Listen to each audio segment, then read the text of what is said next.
भाव में, समाधि में कोई होवे और उसका हाथ पैर काट दे तो उसको पता नहीं चलेगा। पूरी तरह यदि समाधि, हाथ काट दे पैर काट दे पता नहीं चलेगा, हाथ कट गया पैर कट गया। सबके बीच में कहना चाहिए कि नहीं कहना चाहिए। पूज्य श्री गोरीलाल कुंजवाले महाराज जी आने वाले हैं। मानसी करते हैं वो, यात्रा में थे और मानसी सेवा का समय हो गया। आज भी जब समय होता तो 7, 7, 7:30, 7:15 बजे के करीब मानसी में जाते हैं शाम को। अब कहीं यात्रा में है तो क्या करें, तो फिर वाहन में ही मानसी में चले जाते हैं।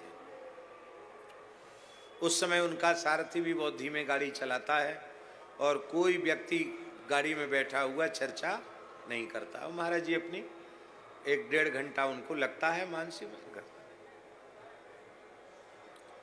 सत्य घटना सुना रहे हैं आपको। महाराज जी मानसी में थे युगल सरकार की सेवा में और गाड़ी का एक्सीडेंट हो गया। आगे की सीट पर महाराज जी बैठे हैं, गाड़ी का आगे का भाग पूरा खत्म, जिधर बैठे थे उधर का दरवाजा ऐसे भीतर घुस गया, गाड़ी पूरी घूम गई, उलट गई और महाराज जी की मानसी सेवा नहीं छूटी।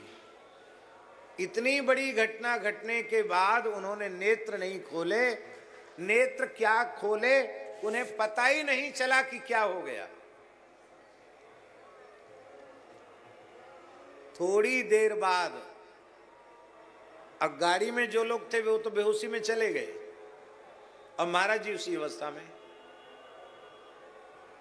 जैसे ही वे मानसी से बाहर आए तब उन्होंने श्री हरिदास क्या हुआ भाई, ये क्या हो गया। गाड़ी इतनी खत्म हो गई थी कि फिर वो एक कदम नहीं चल सकती थी गाड़ी, उसको तो खिंचवा के ले जाना पड़ा। दूसरी गाड़ी की व्यवस्था हुई और महाराज जी को जहां जाना था वो गए। ये क्या है, ये नकल से तो संभव हो नहीं सकता। ऐसी घटना घट जाए और पता न चले, ये संभव है क्या।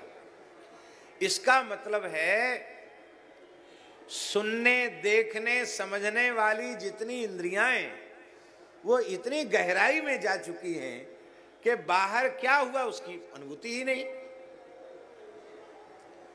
ये प्रेम की बहुत ऊंची अवस्था है। अब ज्ञान की अवस्था हम बता रहे हैं आपको। स्वामी श्री संपूर्णानंद जी महाराज सौराष्ट्र के महान संत थे। हरिद्वार जा रहे थे दिल्ली से। रात्रि में जाते नहीं थे, यात्रा नहीं करते थे रात्रि में, पर एक भगत पीछे पड़ गया। भगत तो भक्त ही होते हैं, वो महात्माओं की नहीं सुनते हैं। और महात्मा बेचारे पहले मना करते हैं, बाद में सोचते चलो भाई अब ये भगत है, गाड़ी लेके आ गया है, अब इसकी भी सुविधा को हमको देखना चाहिए। तो एक आध बार तो संपूर्णानंद जी मौन थे। उन्होंने स्लेट पर लिख के कहा कि मैं रात्रि को यात्रा नहीं करता।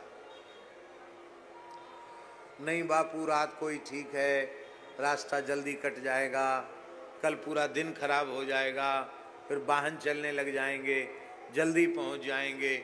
अब बता, हम तो गाड़ी मंगा ली है और ये तो किराया रात भर का ले लेगा। नहीं नहीं बापू चलिए। तो उन्होंने फिर मौनम स्वीकृति लक्षणम ऐसे कर दिया, चलो आओ।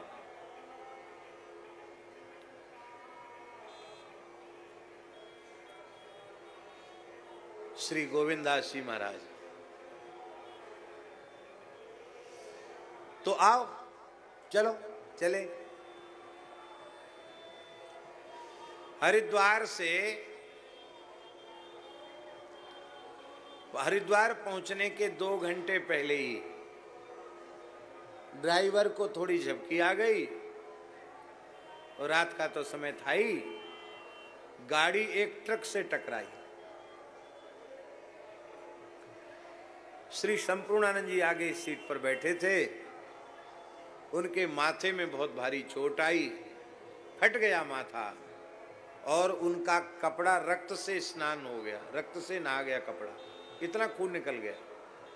माथा फटा, रक्त निकला, उनका सब काशाय वस्त्र रक्त से भीज गया। लेकिन वे मौन थे, उन्होंने आह ऊह हाय हाय कुछ नहीं, शांत जैसे कुछ हुआ ही नहीं, बैठे रह गए। अब लोग कह रहे थे चलो हॉस्पिटल ले चलें। चलो चलो चलो, गाड़ी चल रही है तो चलो। तो स्वामी चिन्मय मिशन के संस्थापक थे ना, स्वामी चिन्मयानंद जी महाराज, बड़े उच्च कोटि के महापुरुष थे। उनके यहाँ पहुंचना था उनको, वहां पहुंचे रात को, रात में पहुंच गए, रात्रि के 2-2:30 बज रहे होंगे। तो वो चोट इतनी लगी थी कि सिर सूज गया, संपूर्णानंद जी का मस्तक सूज गया और रक्त से सब ये कपड़ा और ये सब रक्त से था। वो बेचारे घबरा गए।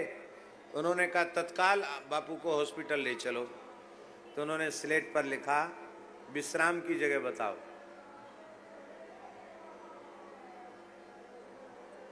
हॉस्पिटल नहीं जाऊंगा, विश्राम की जगह बताओ।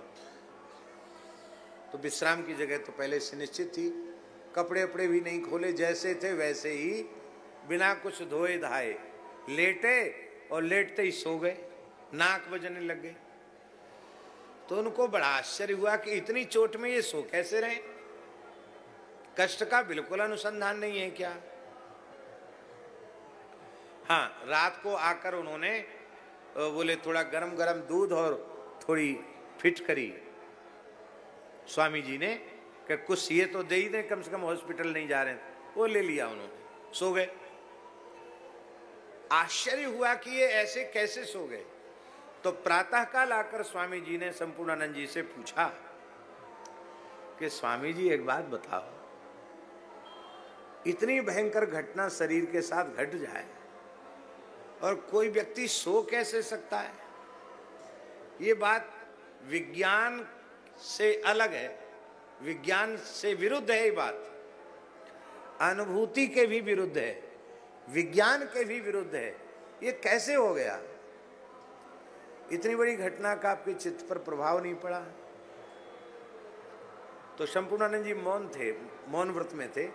उन्होंने स्लेट पर लिखा मैं देह नहीं आत्मा हूं, इस पर आप प्रवचन करते हैं और मैं इसे जीता हूं।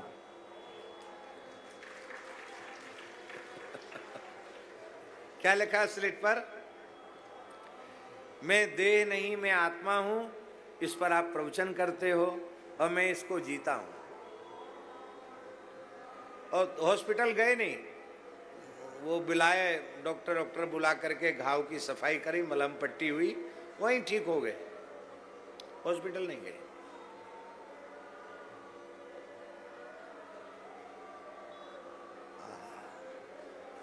ये दुख की सुख की अनुभूति देहाध्यास के कारण होती है। पंचम स्कंध में जड़ भरत जी क्या करें? स्थौल्यम कार्श्यम आधयो व्याधयश्च, स्थूलता कृशता आदि व्याधि जरा क्लेश ग्लानि सुख दुख काम क्रोध मद मोह मात्सर्य, ये सबके सब भूख प्यास निद्रा भय, ये सब के सब शरीर के धर्म हैं।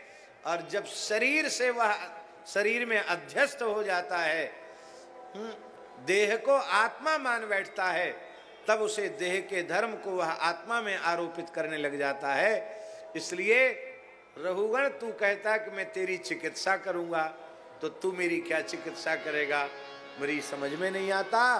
कोई व्यक्ति क्रोध करके पृथ्वी को पीटने लग जाए तो डंडा टूट जाएगा, हाथ में छाले पड़ जाएंगे, धरती का क्या बिगड़ेगा। ये पृथ्वी है, पृथ्वी में और इस देह में भेद नहीं है, नष्ट हो जाए क्या। तो इसलिए ज्ञान भी कोई कमजोर पक्ष नहीं है, उसमें भी इस प्रकार की अवस्था है, पर वाचिक ज्ञान नहीं, अपरोक्ष ज्ञान। अनुभूति वाला ज्ञान।